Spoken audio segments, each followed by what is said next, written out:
Hello everyone, my name is Neha. Welcome back to my channel.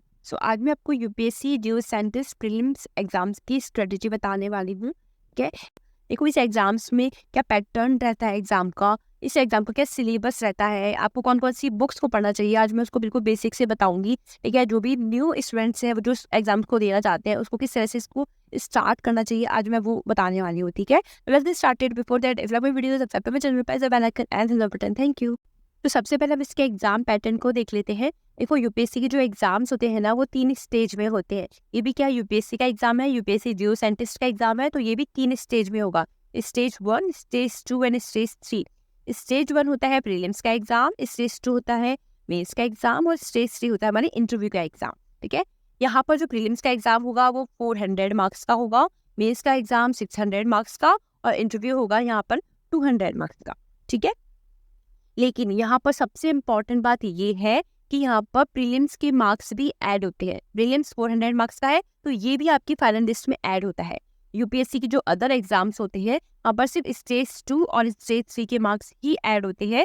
Prelims qualifying in nature होता है, लेकिन ये exam pattern में क्या होता है, यहाँ पर प्रीलिम्स के, मेंस की और इंटरव्यू के तीनों के मार्क्स ऐड होते हैं। तो ये जो पूरा पेपर होता है, टोटल पेपर आपके 1200 मार्क्स का होता है। ठीक है, तो प्रीलिम्स के मार्क्स ऐड होते हैं, इसलिए आप जो प्रिपरेशन करोगे स्टार्टिंग से करोगे ना वो आपकी फाइनल लिस्ट में रिफ्लेक्ट होंगे।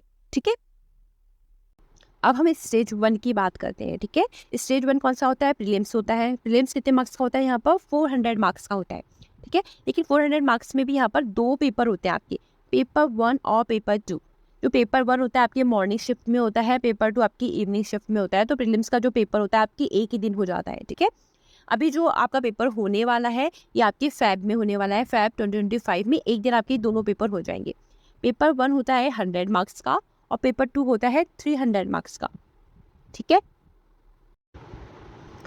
जो पेपर 1 होता है इसको हम जनरल स्टडीज़ का पेपर बोलते हैं। तो ये जो पेपर होता है ना सारी स्ट्रीम्स के लिए सेम होता है, चाहे जियो फिजिक्स हो गया, जियोलॉजी हो गया, केमिस्ट हो गया, हाइड्रोजियोलॉजी हो गया, उन सभी स्ट्रीम्स के लिए पेपर 1 कॉमन रहेगा जनरल स्टडीज़ का पेपर। तो जो मैं सिलेबस बताऊंगी, बुक्स बताऊंगी, जो भी स्ट्रेटजी बताऊंगी ना वो पेपर 1 सारे स्ट्रीम्स के लिए सेम रहेगा। ठीक है, ये जो पेपर 1 होगा प्रीलिम्स का पेपर 1 ये मॉर्निंग शिफ्ट में होता है। ठीक है, तो ये 100 मार्क्स का पेपर होता है और 2 आवर्स में आपको ये वाला पेपर करना पड़ता है। नेगेटिव मार्किंग की बात करते हैं तो नेगेटिव मार्किंग होती है इसमें 1/3 की। तो मतलब आपको एक क्वेश्चन करना पड़ता है 1 मार्क्स का और इसमें 1/3 की नेगेटिव मार्किंग होती है, आपको याद रखनी है। ठीक है, तो 2 आवर्स में आपको 100 क्वेश्चन सॉल्व करने पड़ते हैं 1/3 मार्क्स के। ठीक है, हम पेपर 1 के सिलेबस को देखते हैं। पेपर 1 किसका होता है, जनरल स्टडीज़ का पेपर होता है।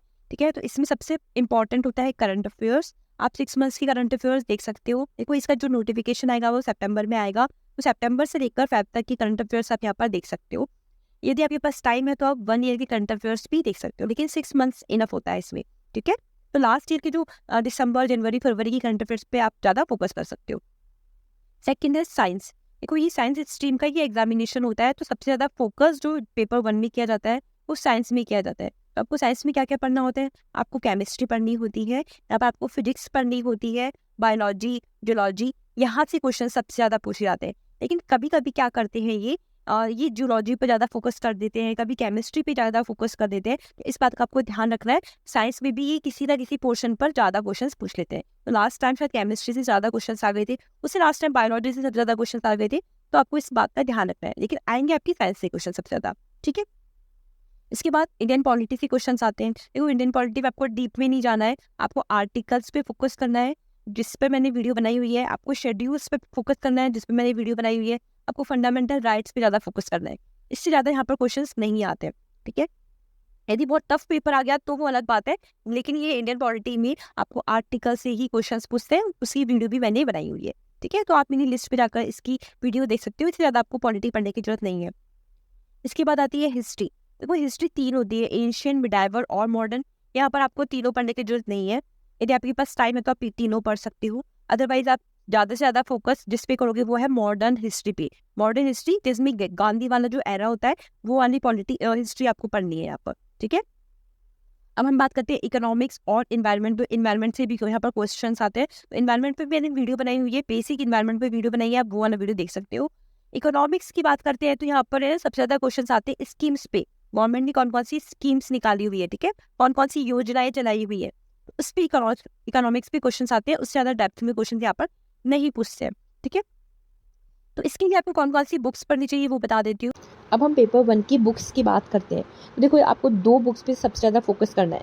सबसे पहले हम बात करते हैं साइंस की। तो साइंस के लिए आपको एनसीईआरटी की क्लास 10th की बुक पढ़नी है। देखो, आपको ये वाली बुक पूरी पढ़नी है यदि आपको साइंस का पोर्शन कवर करना है। तो आपको कुछ चैप्टर छोड़ने हैं, लेकिन एनसीईआरटी क्लास 10th की बुक आपको स्टार्टिंग से पढ़नी है। वहाँ से आपको केमिस्ट्री, फिजिक्स, बायोलॉजी का ये वाला पोर्शन कवर हो जाएगा। ठीक है, सेकंड आपको जो पढ़ना है वो है लुसेंट जीके की बुक। वहाँ पर आपको केमिस्ट्री, फिजिक्स, बायोलॉजी, जियोलॉजी के अलग अलग पोर्शन दिए हुए हैं, आपको वो पढ़ने हैं। देखो, मैंने लुसेंट जीके की वीडियो बनाई हुई है, वहाँ पर जाकर भी आप देख सकते हैं कि आपको फिजिक्स किस तरह से पढ़नी है, केमिस्ट्री किस तरह से पढ़नी है, बायोलॉजी, जियोलॉजी में आपको कौन कौन सा पोर्शन पढ़ना है। ठीक है, यदि आपके पास टाइम है तो आप क्या कर सकते हो, लुसेंट की जनरल साइंस की बुक है, आप वो पढ़ सकते हो। ठीक है, इस तरह से आपको यहाँ पर साइंस का पोर्शन कवर करना है। यदि हम बात करते हैं करंट अफेयर्स की, तो करंट अफेयर्स के लिए आपको 6 मंथ्स का जो करंट अफेयर्स होते हैं वो पढ़ने होते हैं। अब आपको पूरा न्यूज़पेपर पढ़ने की ज़रूरत नहीं है। आप क्या कर सकते हो, किसी भी कोचिंग की मैगज़ीन को आप उठा सकते हो और वहाँ पर आप टॉपिक वाइज पढ़ सकते हो। जैसे 6 मंथ्स में कौन कौन सी अपॉइंटमेंट्स हुए हैं, कौन कौन सी योजनाएं आई हैं, कौन कौन से इंडेक्स रिलीज़ हुए हैं, नेशनल पार्क कौन कौन से आए हैं। तो इंपॉर्टेंट आप न्यूज़ वहाँ पर पढ़ सकते हो और टॉपिक वाइज आप क्या बना सकते हो, अपने नोट्स बना सकते हो। अब हम बात करते हैं पॉलिटी, इकोनॉमिक्स, इन्वायरमेंट और हिस्ट्री की। इसके लिए भी आपको लुसेंट जीके की बुक ही देखनी है। ठीक है, यहाँ पर आपको पॉलिटी के लिए आर्टिकल्स मिल जाएंगे, फंडामेंटल राइट्स मिल जाएंगे। आपको यहाँ पर बिल्कुल सेलेक्टेड टॉपिक्स ही पढ़ने हैं। ठीक है, बहुत ज़्यादा पोर्शन नहीं आता है पॉलिटी का, हिस्ट्री का, इकोनॉमिक्स का। तो सबसे ज़्यादा पोर्शन आता है करंट अफेयर्स का और साइंस का, वो मैं आपको बता चुकी हूँ। और पॉलिटी के लिए आपको जो पढ़ना है वो है आपके इंपॉर्टेंट आर्टिकल्स। ठीक है, और हिस्ट्री की बात करते हैं तो आपको मॉडर्न हिस्ट्री भी यहीं से पढ़नी है और इन्वायरमेंट भी आप यहाँ से पढ़ सकते हो। अब हम पेपर 2 की बात करते हैं। जो पेपर 2 होता है ना, वो स्ट्रीम बेस्ड होता है और ये आपकी इवनिंग शिफ्ट में होता है। ठीक है, यदि आप फिजिक्स के स्टूडेंट हो ना, तो आपको फिजिक्स और जियो फिजिक्स दोनों से क्वेश्चन यहाँ पर आते हैं। 2 आवर्स में आपको ये पेपर सॉल्व करना होता है। ये पेपर जो होता है वो 300 मार्क्स का होता है, मतलब 100 क्वेश्चन आते हैं 300 मार्क्स के। ठीक है, तो एक क्वेश्चन 3 मार्क्स का होता है। यदि नेगेटिव मार्किंग की बात करते हैं तो यहाँ पर भी 1/3 की नेगेटिव मार्किंग होती है।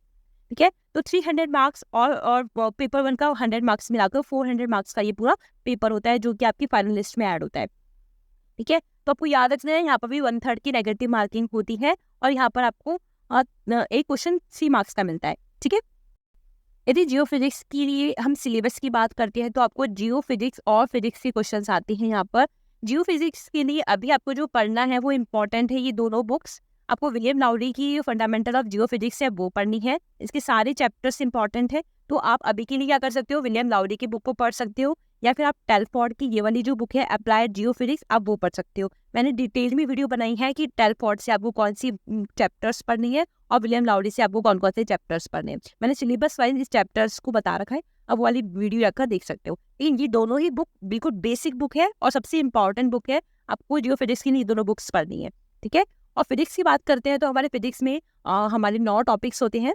ठीक है, तो आपको उसके लिए आप क्या कर सकते हो, आप गेट की PYQ सॉल्व कर सकते हो और जो हमारी यूपीएससी जियो साइंटिस्ट के जो PYQs है फिजिक्स की, वो आप देख सकते हो प्रीलिम्स के लिए।